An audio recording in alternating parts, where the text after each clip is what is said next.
विवाह शादी में देरी हो रही हो, या कोई नया कार्य चालू कर रहे हो उसमें देरी हो रही हो, या कोई सर्विस के लिए नौकरी के लिए जा रहे हो और वो कार्य नहीं हो रहा हो, तो एक धतूरा, केवल एक धतूरा, उस धतूरे को फोड़कर उसके अंदर का फल निकालकर उस फल को शिवलिंग पर चढ़ाकर एक लोटा जल शंकर भगवान को समर्पित कर दिन होना चाहिए मंगलवार। कौन सा दिन होना चाहिए? जम के बोलो जरा, मंगलवार समर्पित करो। उसके बाद में आप विवाह के लिए अगर समर्पित करे हैं तो विवाह में देरी नहीं होगी। व्यवसाय और व्यापार के लिए या नौकरी के लिए समर्पित करे हैं तो उसमें देरी नहीं होगी। जितने आस्था चैनल पर कथा सुन रहे हो, जितने फेसबुक और यूट्यूब पर सुन रहे हो, बहुत सावधानी से सुनना, बहुत ध्यान दीजिएगा। महाराज, ये कथा बड़ी सुंदर है कि आप चाहते हैं कि कोई रोग हमको ना घेरे, आप चाहते हैं कि कोई रोग हमको ना घेरे, और आपको लग रहा है कि कोई रोग ऐसा है जो घेर रहा है, या कोई शरीर में ऐसा रोग उत्पन्न होने वाला है, या कोई बीमारी ऐसी उत्पन्न होने वाली, तो उसके लिए सबसे सुंदर तरीका कि शंकर जी पर अलोनी जो गोबरी होती है, गोबरी जानते हो, कंडा, अलोना कंडा, अलोनी गोबरी, मतलब गाय ने गोबर करा और वो सूख गया, उसको थापा नहीं गया, हाथ से कंडा नहीं बनाया गया, गोबरी नहीं बनाई गई, केवल गाय ने गोबर करा, वो सूख गया, और वो सूखा हुआ जो गोबर है उसको जलाकर जो भस्म तैयार करी है, उसको जलाकर जो हमने राख तैयार करी है, भस्म बनाई है, उस भस्म को जो तैयार करा गया है, वो भस्म शिव को जो हमने समर्पित करा, उस भस्म को सफेद वस्त्र में लिया और बाबा पर समर्पित करी। उसी भस्म को हम उठा कर लिया। और यदि आप भस्म नहीं चढ़ा सकते तो कभी विश्वनाथ जाएं तो वहां से भस्म लिया, कभी उज्जैनी जाएं तो वहां से भस्म लिया। उस भस्म को हम यदि अपनी नाभि से वक्ष स्थल के मध्य में त्रिपुंड लगा लेते हैं, जीवन में अगर आप मात्र एक महीने में एक बार भी त्रिपुंड अपने वक्ष स्थल के नजदीक में नाभि से ऊपर अगर लगा लेते हैं महाराज, तो ऐसा कोई बड़ा रोग आपकी जिंदगी में प्रवेश कर ही नहीं सकता। इस शरीर के अंदर, इस शरीर के अंदर भस्म में जो सुख है, भस्म का जो आनंद है, भस्म का जो रस तत्व है, उसको यदि एक छोटा सा प्रैक्टिकल है आप करके देखेंगे तो बाबा कुबेर भंडारी वैसे ही भंडार भर देगा। थोड़ा सा प्रयास, अगर आपके सबके घर में गंगा जल है तो एक प्रयास करके देखिए। कोई कार्य के लिए आप जा रहे हैं और वो कार्य अटक रहा है, नहीं हो रहा, बहुत प्रयास कर लिया, बहुत दिन से लगे हुए हो कि ये काम होना ही चाहिए, ये काम बहुत जरूरी और होना ही चाहिए, नहीं हो रहा। एक कटोरी में गंगा का जल निकाल लीजिए, और कटोरी में गंगा का जल निकाल कर तुम्हारे घर में एक सिक्का पड़ा हो, 1 रुपया, 2 रुपया, 5 रुपया, कोई सा भी एक सिक्का पड़ा हो, जो भी सिक्का पड़ा हो, कुंदकेश्वर महादेव का नाम लेकर, जहाँ परिंदा होता है, पानी का मटका होता है, पितरों का स्थान होता है, हंडा भरते हो, मटका भरते हो, उसके पास में उस कटोरी को रखकर 1 का सिक्का, 2 का सिक्का, 5 का सिक्का, 10 का सिक्का, जो तुम्हारे पास सिक्का पड़ा हो, जो भी तुम्हारे पास पड़ा हो, वो सिक्के को हथेली में लेकर कुंदकेश्वर महादेव का नाम लेकर उस कटोरी में डाल दीजिए, और उस जल को नैनों से लगाकर आप काम के लिए निकल जाइए। वो काम आपका सफल होकर ही रहेगा, झूठ नहीं सकता।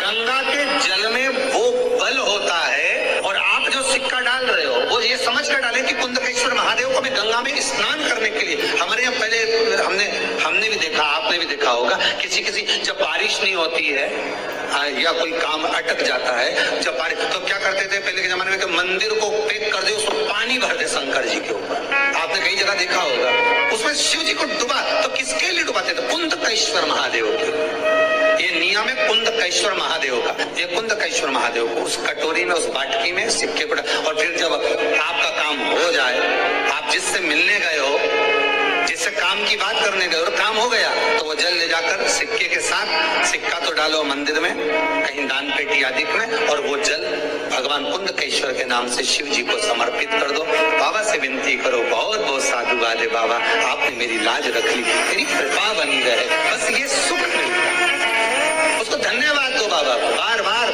हम तो रोज कहते, रोज प्रतिदिन उठो और उठते से धन्यवाद दे दो, धन्यवाद, उठते से करो। शिव को प्रिय है पुष्प में आग आंक का पुष्प, जो आंकड़े का पुष्प होता है शंकर को बड़ा प्रिय है। और दूसरे नंबर पर शंकर को प्रिय है शमी का पुष्प, बहुत ध्यान देना महाराज। तीसरे नंबर पर शंकर को प्रिय है महाराज सरसों का पुष्प। सरसों होती है ना, जो राई अपन बोते हैं, सरसों बोते हैं, उसमें पीले कलर का जो पुष्प लगता है। हमारा तो निवेदन रहता है जब तक सरसों आए तो प्रयास करा करो कि सरसों के 108 पुष्प शंकर भगवान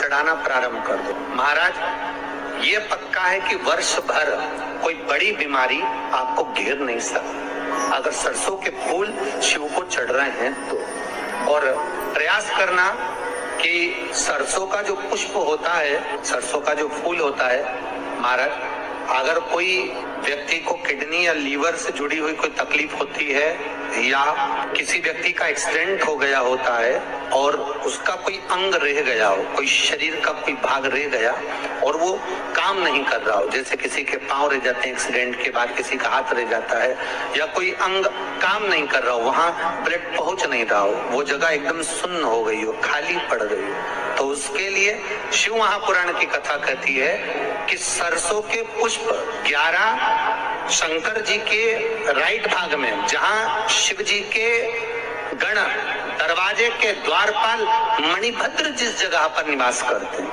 कौन निवास करते हैं? मणिभद्र। शंकर जी के दरवाजे के द्वारपाल है मणिभद्र जी, तो मणिभद्र दरवाजे के द्वारपाल में राइट भाग में मणिभद्र जी विराजते हैं। मतलब राइट भाग कौन सा हुआ?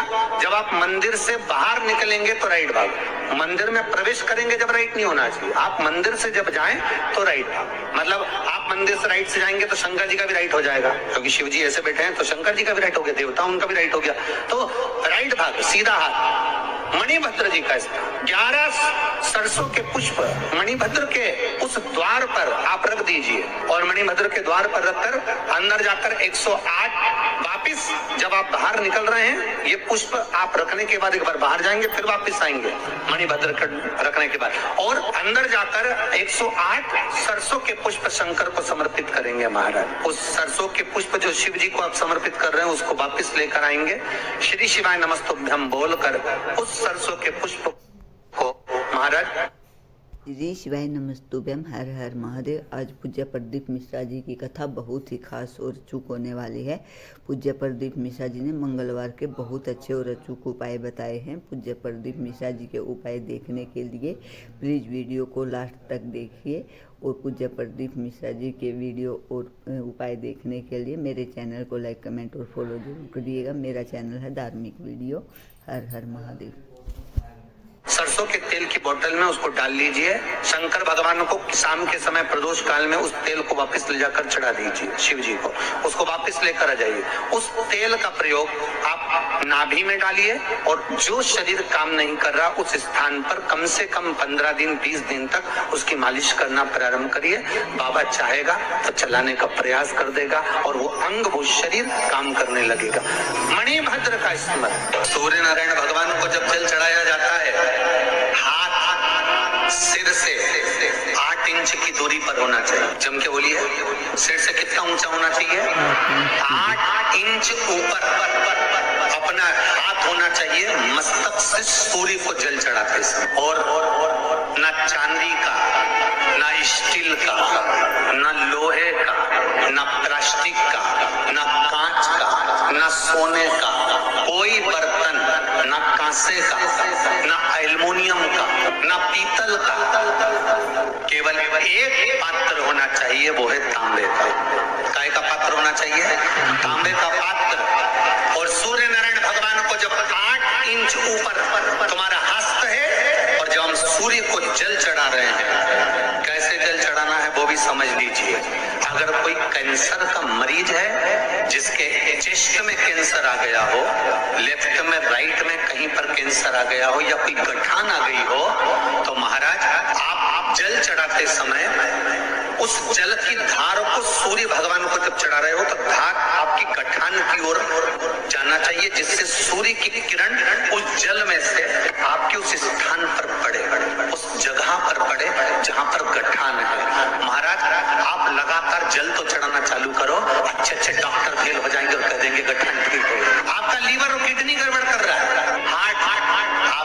हार्ट में अगर तकलीफ है, डॉक्टर ने कह दिया कि इसमें नस चोक है, कहीं ना कहीं छल्ला डलेगा, आपको कह दिया इसमें कुछ ना कुछ प्रॉब्लम आ रही है, आप सूर्य को अर्घ देना चालू कर दो, सूर्य को जल चढ़ाना चालू कर दीजिए। आप सूर्य को जल चढ़ाओ, वो जल की जो तरंग आ रही है, वो जल जो निकल कर जा रहा है, उसकी जो किरण आपके हृदय पर, आपकी छाती पर पड़ रही है, नाड़ियों में पड़ रही है, नसों में पड़ रही है, उसका बल देखो तो सही।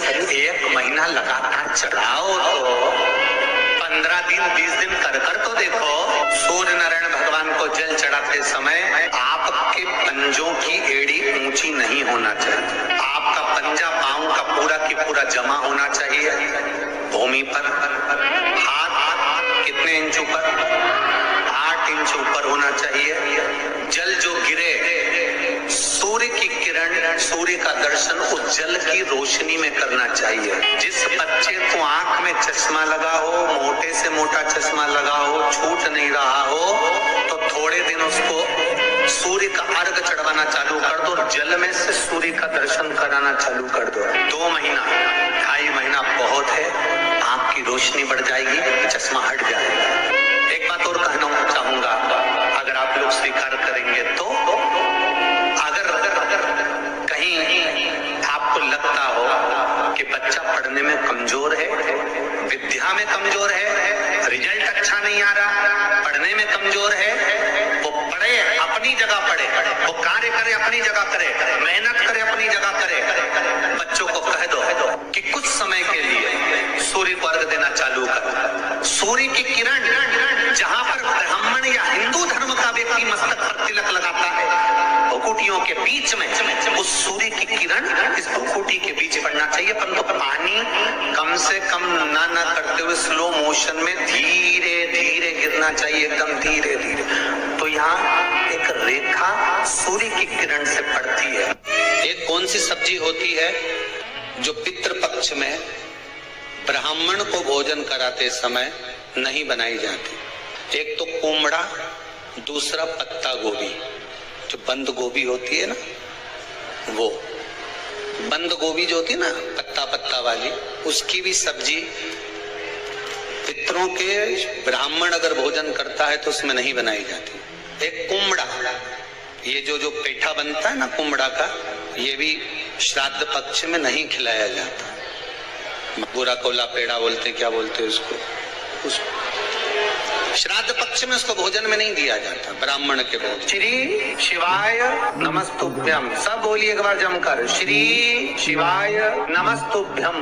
प्रैक्टिकल जरूर करना, कहीं सीवर वाला महाराज झूठ तो नहीं बोल रहा।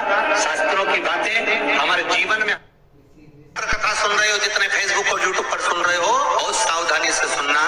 जब जीवन में कहीं समस्या खड़ी हो जाए, कहीं बहुत विकट समस्या है और कोई हल ना मिल रहा हो जाता है जीवन में, कोई घड़ी ऐसी आके खड़ी हो जाती है जहाँ पर हमको सोचने के लिए भी समय नहीं मिलता। तब मंगलवार को अगर शिव जी के मंदिर में, शंकर के मंदिर में जाकर 1 लोटा पानी चढ़ाया जाता है तो हमारे कार्य में उन्नति होती है। शादी नहीं हो रही है, बहुत समय से लगन देख रहे हो, शादी नहीं हो रही, बहुत समय से परेशान हो गए कि विवाह नहीं हो रहा, हम तो टेंशन में पड़ गए, लड़की 28 साल 30 साल का लड़का हो गया, विवाह नहीं हो रहा, कुछ मत करो। कोई एग्जाम में बैठ रहा है, कोई परीक्षा में बैठ रहा है और वो एग्जाम निकल नहीं रहा, तो गाय के दोनों सींगों के अग्रभाग, ऊपर का भाग, उसको हमारे यहाँ कैलाश पर्वत माना गया, उस पर शहद लगाकर, उसके अग्रभाग में शहद लगाकर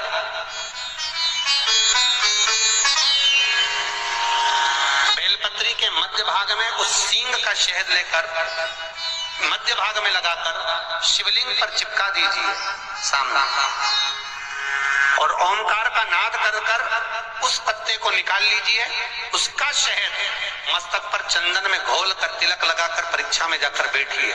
आप जितना याद कर कर गए हो, आपके सम्मुख में, आपके एग्जाम में वही आएगा जो आपने याद किया है और आप उसको क्लियर कर सकते।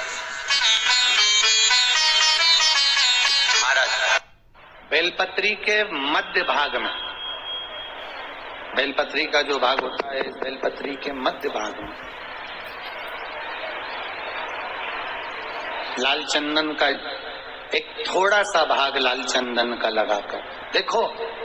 श्री शिवाय नमस्तुभ्यम, हर हर महादेव। पूज्य प्रदीप मिश्रा जी ने मंगलवार के बहुत अच्छे और अचूक उपाय बताए हैं। पूज्य प्रदीप मिश्रा जी ने जो बताया है कि अगर हमारा कोई काम नहीं बन रहा है तो हमें एक कटोरी में गंगा जल लेना है और उसमें 1 रुपये का सिक्का डाल देना है और वो सिक्का हमें पानी के मटके के पास रख देना है और फिर जाते वक्त वो सिक्का हमें किसी दान पेटी में डाल देना है और उस इंसान का स्मरण करना है जो हमारे पैसे नहीं लौटा रहा है। पूज्य प्रदीप मिश्रा जी ने यह उपाय बहुत अच्छा बताया है। अगर आप भी चाहते हैं कि आपकी कोई मनोकामना अधूरी है और वो पूरी हो जाए और आप उपाय करना चाहते हैं तो उससे पहले मेरे चैनल को लाइक, कमेंट और शेयर जरूर करें। मेरा चैनल है धार्मिक वीडियो। हर हर महादेव, जय शिव शंकर, जय भोलेनाथ।